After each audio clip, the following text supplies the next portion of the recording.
Tight-fisted hand at the grindstone. Draft reply to Mr. H. Pearson. Hard and sharp as flint, secretive and self-contained, as solitary as an oyster. Dismiss Mr. Pearson's request for deferral of payment. He carried his own low temperature about with him, whatever the weather. The cold within him froze his old features, nipped his pointed nose, shriveled his cheeks, and stiffened his limbs. Issue to Mr. Pearson, in unequivocal terms, an absolutely final demand. Yes, good. Frost was on his head, his eyebrows, and his wiry chin. No wind that blew was bitterer than he, no falling snow was more intent upon its purpose.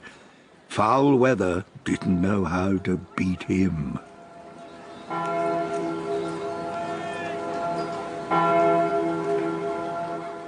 Nobody ever stopped him in the street to smile and say, "My dear Scrooge, how are you?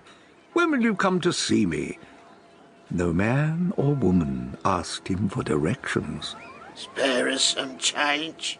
No beggar in the street "Spare us some change." requested open-handedness from Scrooge. "Spare us some bear." "Oh, it's you." Even blind men's dogs recognized him. And, as if shunning the evil eye, would tug their sightless owners into doorways or alleys, and then wag their tails in relief. What did Scrooge care?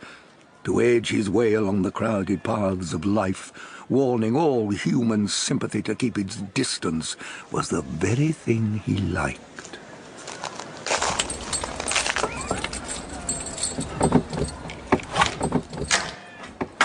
Scrooge has arrived at his counting house. Neatly inscribed above the door, do you see? Scrooge and Marley. Marley, though dead for 7 years, is still, in a nominal sense, attached to the firm. Scrooge and Marley. Scrooge answers to both names. It's all the same to him. Well then, to work.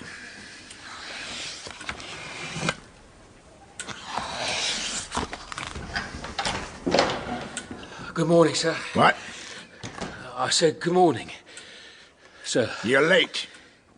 The church clock, sir. I was only just... You're late, Cratchit. Yes, sir. I'm sorry. This particular day, of all the good days in the year, was Christmas Eve, and for Bob Cratchit, Scrooge's clerk, the hours passed very slowly.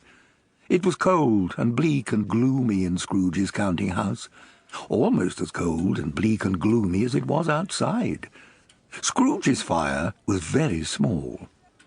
In the room adjacent to Scrooge's, Bob Cratchit's dismal little cell, the fire was so very much smaller than Scrooge's that it seemed to be no more than a single coal. For the attention of Mr. F. Kaplan, Esquire. Scrooge, of course, kept the coal box under strict supervision, and Bob Cratchit understood that any attempt to visit it would result in his immediate dismissal. So he wrapped his white comforter more tightly around himself. There were at least 3 feet of it, excluding the fringe, and tried also to derive some warmth from the candle. But being a man of limited imagination, he failed in this endeavour. The hours passed very slowly.